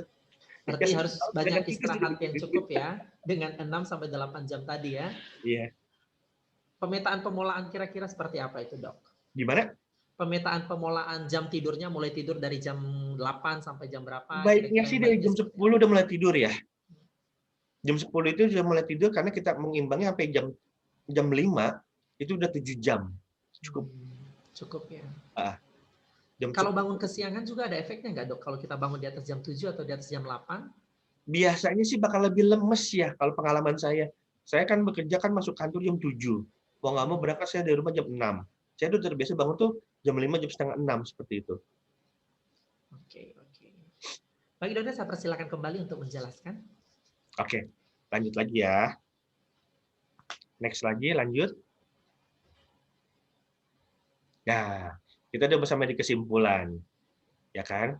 Bahwa kesimpulan saat ini adalah pandemik belum berakhir. Kita tahu ya, untuk mencegah penularannya stay at home atau menjalankan kedisiplinan 3M. Pakai masker, ya kan? Menjaga jarak, dan mencuci tangan. Dan satu lagi adalah menghindari kerumunan. Kerumunan di mana? Bukan di mana-mana. Di rumah kita, tetangga kita, saudara kita, itu termasuk kerumunan. Hati-hati itu. Ya. Yang kedua, kita lebih baik di rumah saja. Nah, yang ketiga, supaya tetap sehat di rumah saja, kita tetap memperhatikan pola sehat berdasarkan aspek dari pengaturan makan, pengaturan olahraga atau aktivitas fisik kita, dan juga kita harus pengaturan dengan istirahat yang cukup. Karena apa sih indikatornya 3 ini? Dari berat badan tubuh yang normal atau ideal. Yang telah tadi saya jelaskan. Saya rasa ini aja kesimpulan saya hari ini. Kekurangannya juga saya mohon maaf, karena saya berusaha memberikan materi yang mudah diterima. Gitu kan ya. Atau mungkin kalau ada hal-hal pertanyaan lain bisa ditanyakan langsung nanti setelah selesai acara ini, juga nanti bisa kita tetap berkomunikasi lagi. Terima kasih atas waktu yang disepakatnya. Mungkin ada pertanyaan lain sebelumnya? Banyak sekali pertanyaan. Ini merupakan satu isu yang hangat ya, Dokter. Ya, kenapa pada saat ini kita berada dalam satu pusaran atau pusat di sekeliling kita sangat terbatas sekali kegiatan-kegiatan yang kita lakukan karena pengaruh dari virus corona ini. Namun dari semua yang sudah Dokter jelaskan, menimbulkan pertanyaan-pertanyaan dan antusiasme dari seluruh peserta webinar kali ini, terbukti tetap stay seluruh peserta webinar di angka lebih dari 100 peserta. Dan pertanyaan-pertanyaan juga bergulir mengenai topik yang kita bahas hari ini. Namun ada satu yang menarik dari siswa ini. Dokter, kira-kira siswa itu atau remaja itu boleh diet nggak sih? Bagaimana pendapat dokter terkait itu? Karena di sisi lain mereka masa pertumbuhan. Lalu bagaimana pola supaya mereka bisa menyeimbangkan apa yang dikonsumsi setiap hari dengan pola hidup sehat yang sudah dokter sampaikan tadi. Silakan dokter. Boleh diet. Diet itu sebenarnya pengaturan pola makan ya. Kalau kan diet ada 2. Diet kurus dan diet gemuk. Tapi rata-rata diet kurus sih, dok. Diet kurus. Coba perhitungan, slide saya perhitungan kalori dah. Bisa kembali ke perhitungan kalori untuk teknisi ya. Jadi ibaratnya kalau misalnya kita dari berat badan tadi indikatornya, kalau misalnya tingginya 160, berat badan dia 70, dia harus diet kurus, turunkan di 10 kilo. Atau sebaliknya, tinggi badan dia 160, berat badan dia baru 50 kilo, harus diet gemuk ke atas, tambahkan makanannya. Bagaimana cara menghitung kalorinya? Yang tadi saya katakan tadi di rumus tadi. Laki-laki membutuhkan kalorinya 30 kalori dikali berat badan. Ya kan? Perempuan 25 sebelumnya 25 kalori dikali berat badan. Nah, ini dia. Ya. Berat badannya berat badan aktual apa berat badan yang bagaimana? Berat badan normal. Berat badan normal. Contoh misalnya, saya beratnya kan 80 kilo. Seharusnya kan berat badan saya kan 75 kilo, karena tinggi saya 175. Maka kebutuhan kalori saya ngitungnya dari ini, berat badan normal saya 75, bukan berat badan saat ini. Yang tadi saya katakan, dengan perhitungan pola makan seperti ini, itu akan jadi penurunan berat badan tuh 5% sebulan. Dengan pola makan yang kita sesuaikan. Tentunya sayuran, buah, atau yang mengandung serat-seratan tinggi, itu bebas kita konsumsi.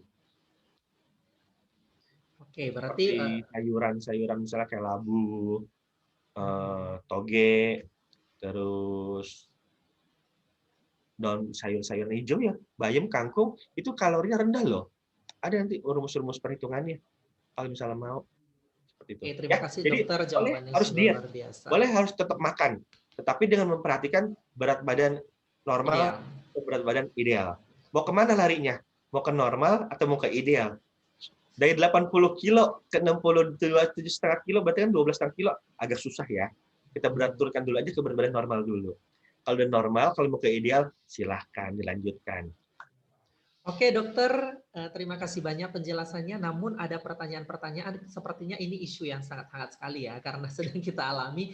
Kembali lagi ke virus corona atau COVID-19. Ini pertanyaan dari peserta, kalau kita sudah kena virus corona, terus kita sembuh, kemungkinannya masih bisa terinfeksi tidak?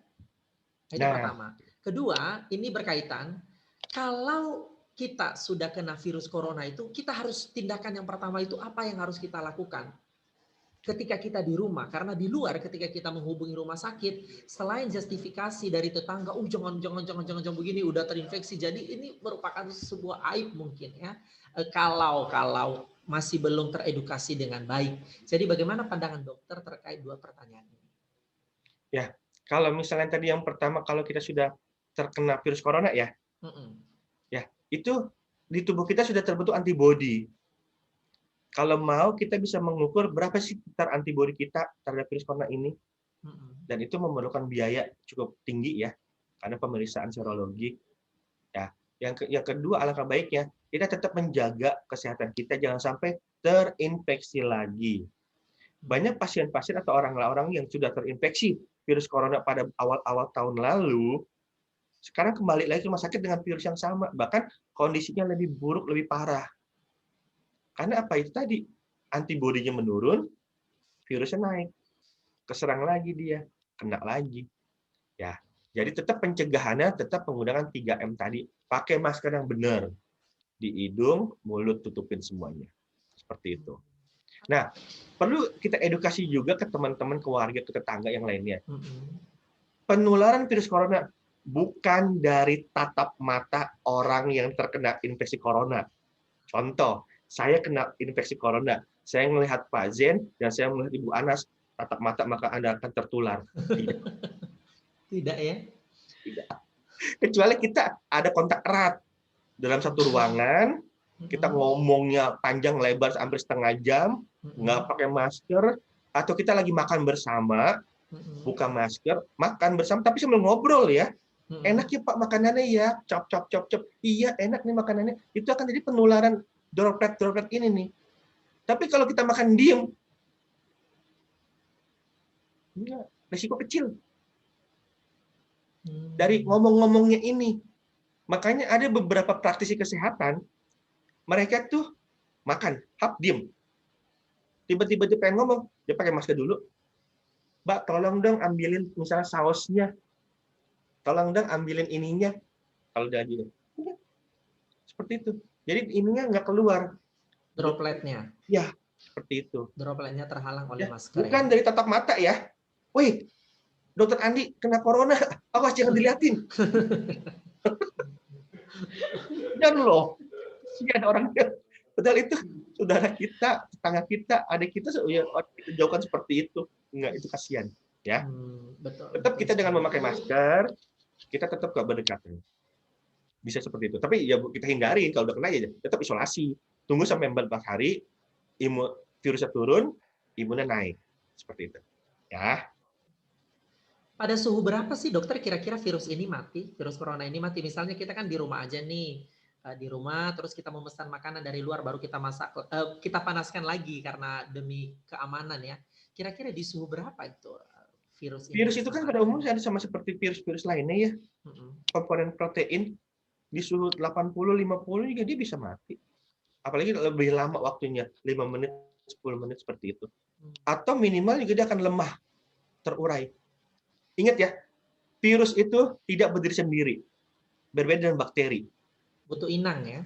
Ya, contoh, kalau misalnya bakteri itu sebuah pesawat, bisa terbang, maka virus itu adalah penumpang pesawatnya yang menempel di pesawat tersebut. Ya, jadi kalau misalnya bakterinya mati, kapalnya pecah, otomatis penumpang bermain nggak bisa terbang dong. Nah, itu contoh gampangnya.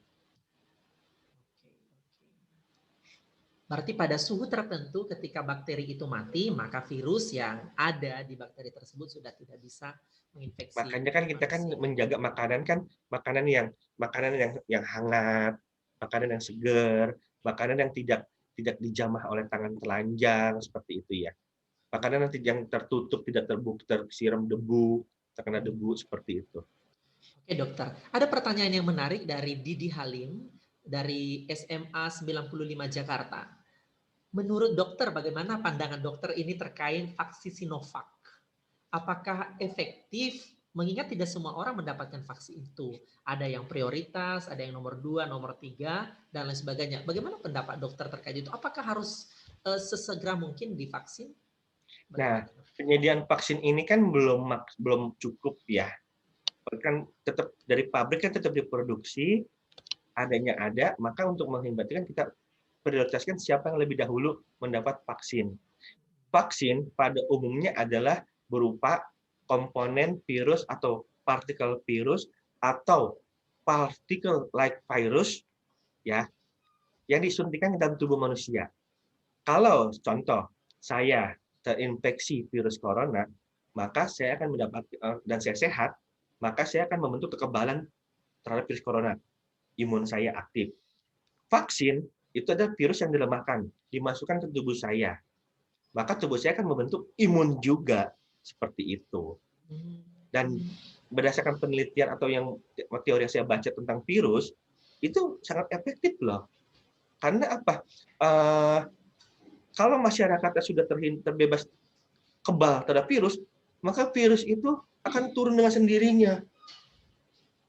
Jadi kalau misalnya dibilang takut dengan vaksin dan lainnya, kayaknya saat ini dia kurang baca kali ya manfaat-manfaat dari vaksinasi ya gitu.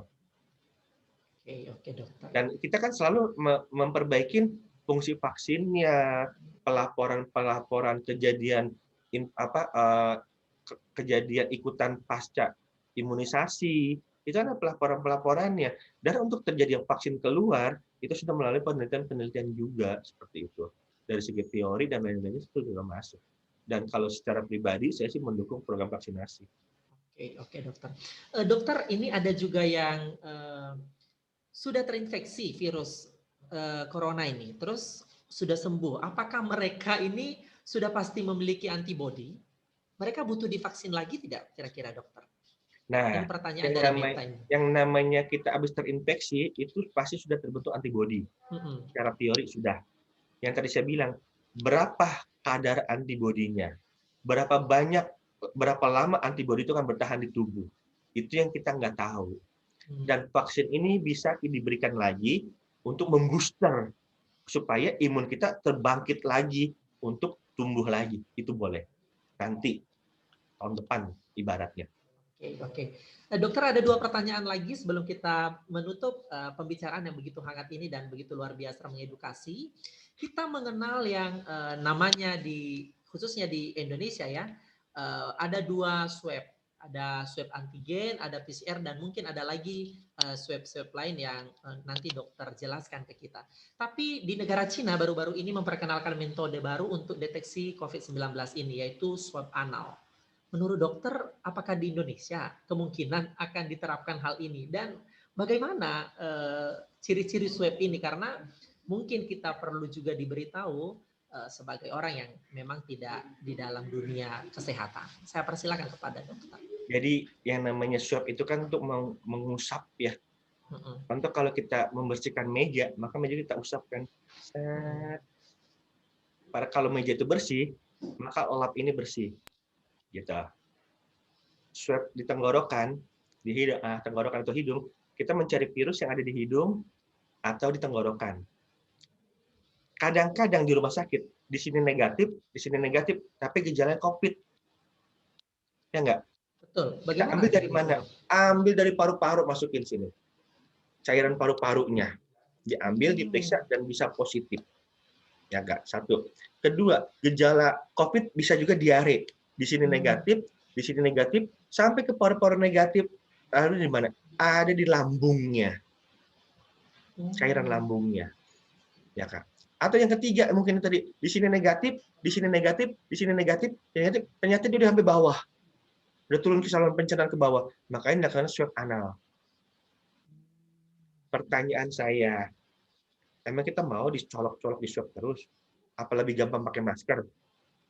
Pakai masker. Gampang pakai masker. Cara yang begitu praktis ya daripada berbagai, karena memang kesehatan itu sangat loh, dicolok di hidung itu nggak nyaman loh. Sampai muntah juga. Kalau pakai masker itu gini aja. Nah, untuk masker cari yang nyaman. Nyaman itu artinya apa? Cukup besar. Dari sini sampai sini dan sampai sini. Terus ada rongganya gitu untuk kita bernapas, seperti itu. Ya kan? Jangan kekecilan. Talinya kalau kendor, kita bisa lipat atau kita pendekkan, diikat talinya supaya benar-benar nggak turun begini. Kadang-kadang ada orang ya, mungkin anak-anak ya, kan karena mungkin mukanya kecil, pakai masker dewasa, jadi jatuh kepanjangan segini, kan kasihan. Mana contoh masker saya ya? Nah, sebentar. Ini masker misalnya, kan begini, kepanjangan. Kita bisa lipat ininya. Mungkin ini tahu semua deh. Seperti ini. Kan rapat, lebih pendek. Atau kalau misalnya masih kepanjangan juga, kalau kita menggunakan masker N95, nah, masker seperti ini, kan kepanjangan. Iya. Kan? Ini kita bisa ikat di sininya. Kita bisa lipat seperti tadi, seperti ini, atau kita bisa ikat di sininya. Simpel. Jadi talinya lebih pendek. Tuh. Kan lebih ngonci sebelah kan, gitu. Ya, jadi nggak ada alasan untuk tidak pakai masker saat ini. Kegedean bisa dikecilin atau kepanjangan tali bisa diikat kecil. Gitu. Kekecilan itu yang kita bisa cari masker ukuran besar. Dan masker kain pun juga itu masih efektif loh untuk mencegah droplet seperti itu. Oke dokter, terima kasih banyak. Satu pertanyaan lagi sebagai pertanyaan penutup. Kira-kira di usia berapa atau rentan usia yang paling terkena terinfeksi virus corona itu di usia yang keberapa dokter? Atau semua usia tanpa memandang? Kalau teori sih dewasa sampai manula ya teorinya. Apalagi dengan penyakit-penyakit komorbid ya. Tapi kenyataannya bayi saat ini klaster rumah tangga. Bayi umur 9 bulan, kakaknya umur 2 tahun, kakaknya umur 6 tahun, mamahnya umur 30-an, papanya umur 30-an, dan neninya umur 20-an. Klaster keluarga ada. Jadi rentannya banyak.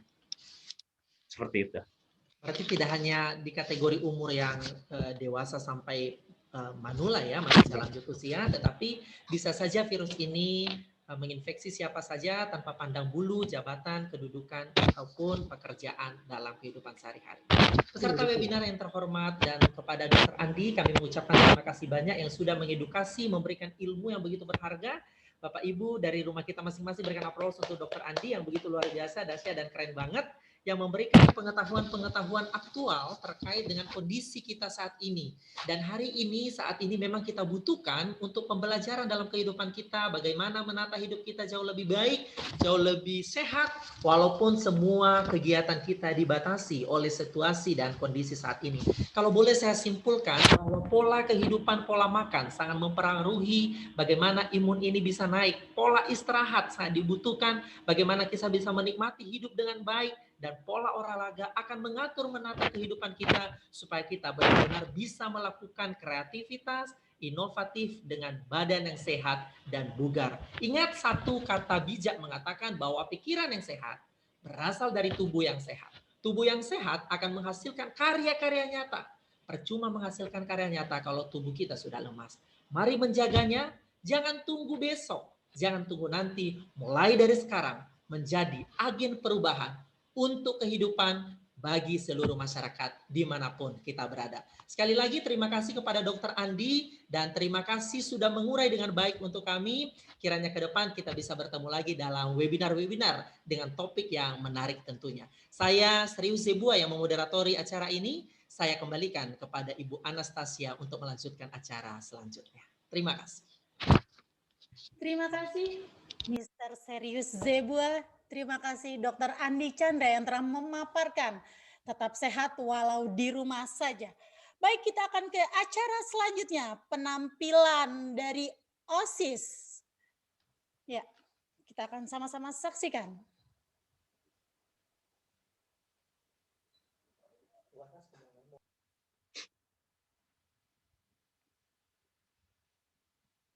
Ya, ini adalah karya-karya terbaik dari OSIS SMP Setia Bakti. Walaupun di rumah saja, mereka tetap kreatif, melakukan hal-hal yang luar biasa. Ya, ini. 영원한 남 정은 없는 방에 우릴 가둔 love. What can we say?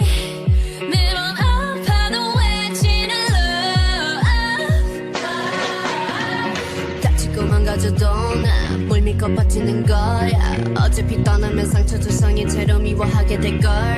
끝장을 보기 전 끝낼 순 없어. 이 아픔을 기다린 것처럼. 아마도 잠깐일지도 몰라. 우리 무얼 찾아서 헤매는 걸까.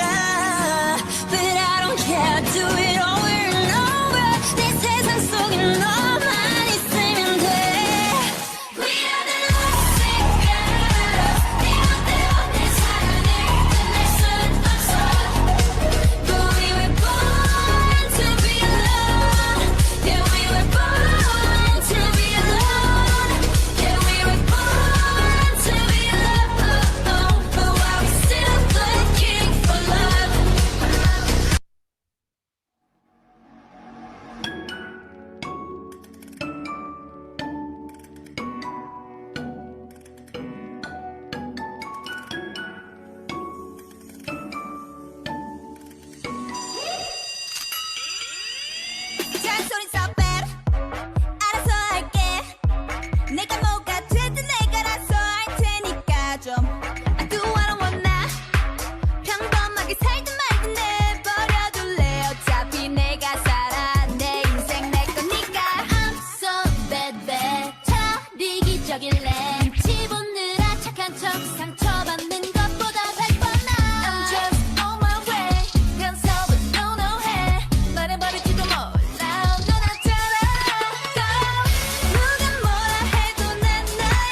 Itu adalah penampilan terbaik dari siswa-siswi SMP Setia Bakti, khususnya anak-anak OSIS. Untuk pemberitahuan juga bahwa perguruan Setia Bakti telah membuka pendaftaran untuk kelompok bermain TK, SMP, SMA, dan SMK yang berada di Jalan Kisamaun nomor 171 Kota Tangerang. Baik, dari tadi udah nunggu kan, panitia udah menyiapkan door prize yang luar biasa. Nanti acaranya akan dipandu oleh kepala sekolah sendiri yang akan bagi-bagi door prize. Oke, saya akan lanjutkan. Pak Kris, silakan. Oke, salam sehat semuanya. Dan gimana sudah melihat tadi pemaparan Dr. Andi? Dr. Andi, thank you banget pemaparannya. Ya, ada satu door prize sudah kami siapkan berupa earphone. Dari operator tolong ditampilkan aturan mainnya. Ya, kita akan menyebutkan door prize. Silakan. Ya, masuk ke session door prize ya. Oke, pada session door prize ini kita lihat next operator. Ya, saya akan jelaskan dulu untuk aturan mainnya. Jadi untuk menjawab, silakan peserta webinar menekan raise hand terlebih dahulu, maka operator akan mengaktifkan. Ya, jadi setelah pertanyaan itu muncul, silakan nanti peserta webinar mengaktifkan raise hand. Kemudian nanti operator akan mengaktifkan sound peserta yang akan menjawab. Nah, peserta setelah diaktifkan, peserta menjawab, dan tolong tidak dituliskan di chat. Sekali lagi, kepada seluruh webinar untuk tidak menuliskan jawab, kemudian sebagai pelajar atau sebagai ibu rumah tangga atau sebagai mahasiswa atau sebagai profesional, kemudian menjawab pertanyaannya dan dokter akan menyatakan bahwa jawaban tersebut benar atau salah. Nah, apabila jawaban salah, maka peserta lain memiliki kesempatan untuk menjawab. Cukup jelas ya? Saya pikir cukup jelas ketentuannya.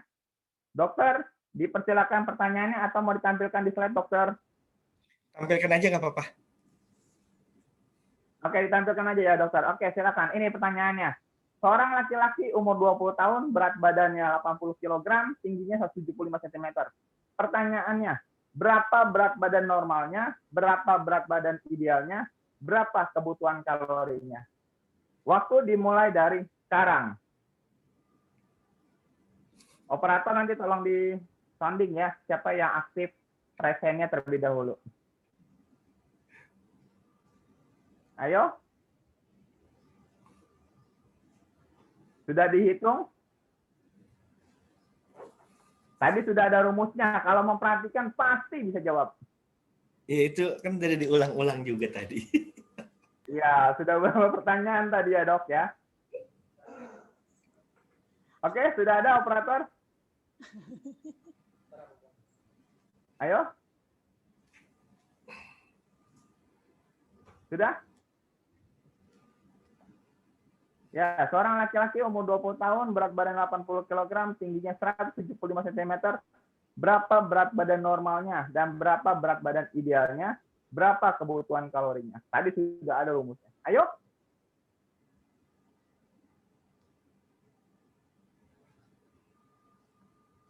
Wah, jumlah peserta kita 102 totalnya semua ya. Hampir 100 ya semua ya. Oke, yuk. Siapa yang mau menjawab untuk session pertanyaan kuis berikut ini?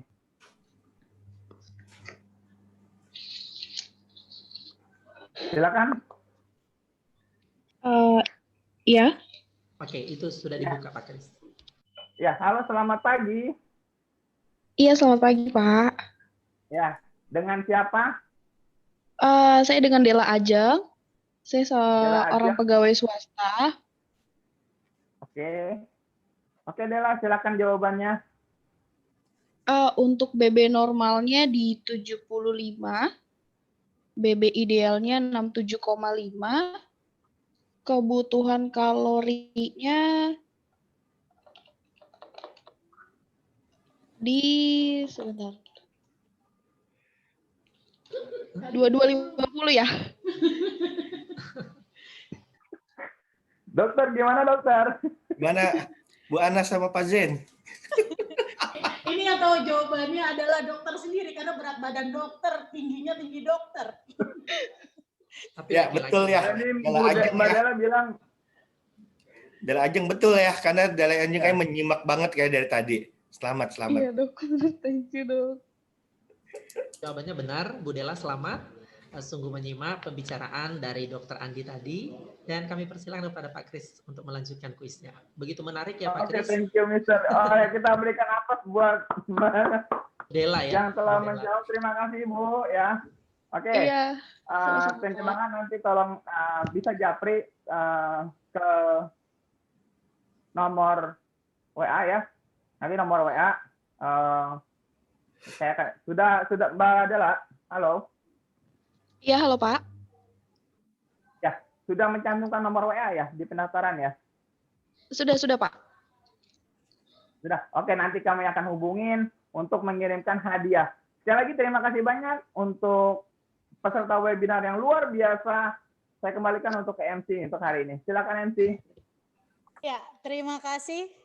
Selamat buat Mbak Dela Ajeng yang sudah berhasil menjawab berat badannya Dr. Andi Chandra. Yang sudah lebih 5 kilo, Dok.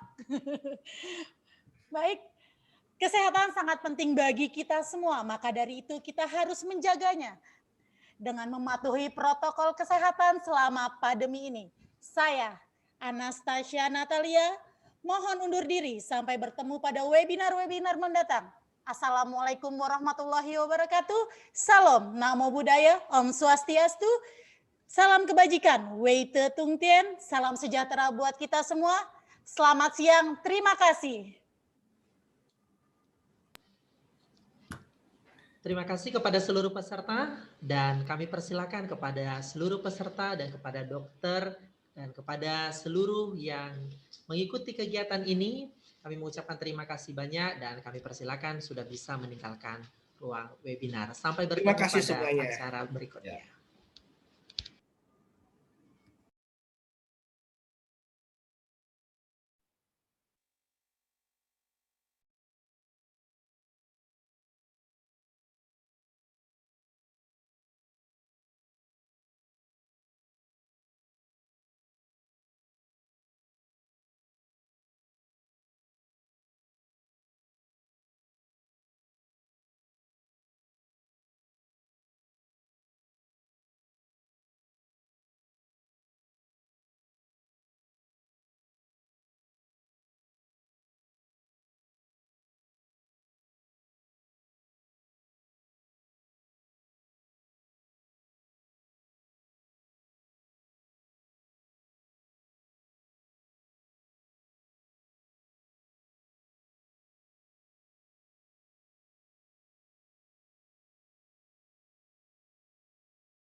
Did the heartbreak change me?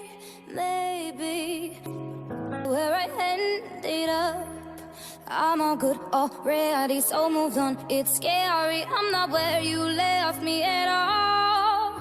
So if you don't wanna see me, then still with somebody. If you wanna believe that anything could stop me, don't show up, don't come out, don't start caring about me now. Walk away, you know how. Don't start caring now, aren't you? You try to word goodbye, though some time to survive you. I'm better on the other side. I'm all good already, so moved on. It's scary, I'm not where you left me at all. So if you don't wanna see me, then still with somebody. If you wanna believe that anything could stop me, don't show up, don't come out, Don't start caring about me now. Walk away, you know how. Don't start caring about me now. Don't show up, don't come out. Don't start caring about me now. Walk away, oh, you know how. Don't start caring about me now. If you don't wanna see me, then stay with somebody. If you wanna believe that anything could stop me.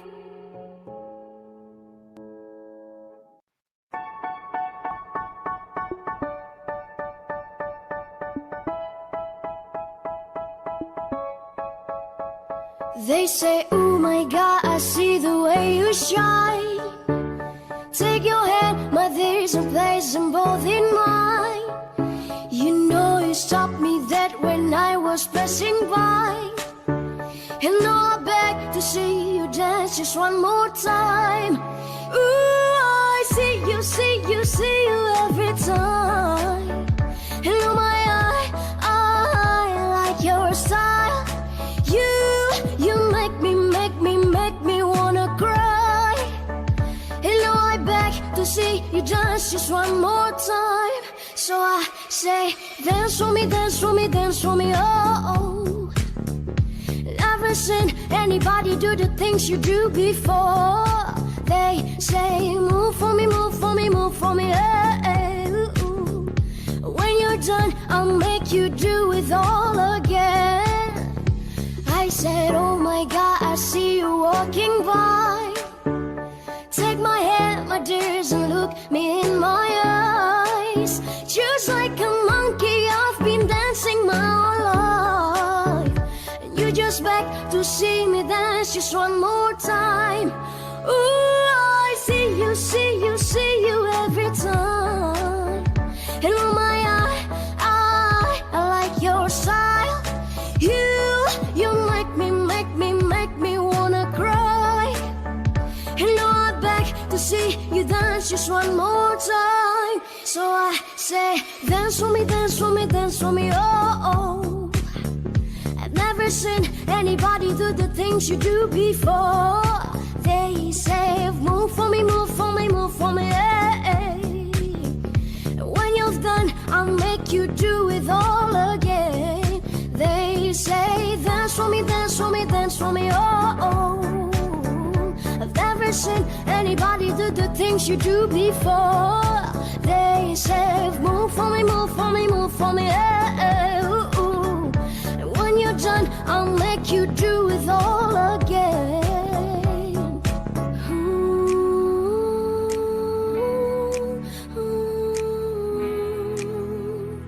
No,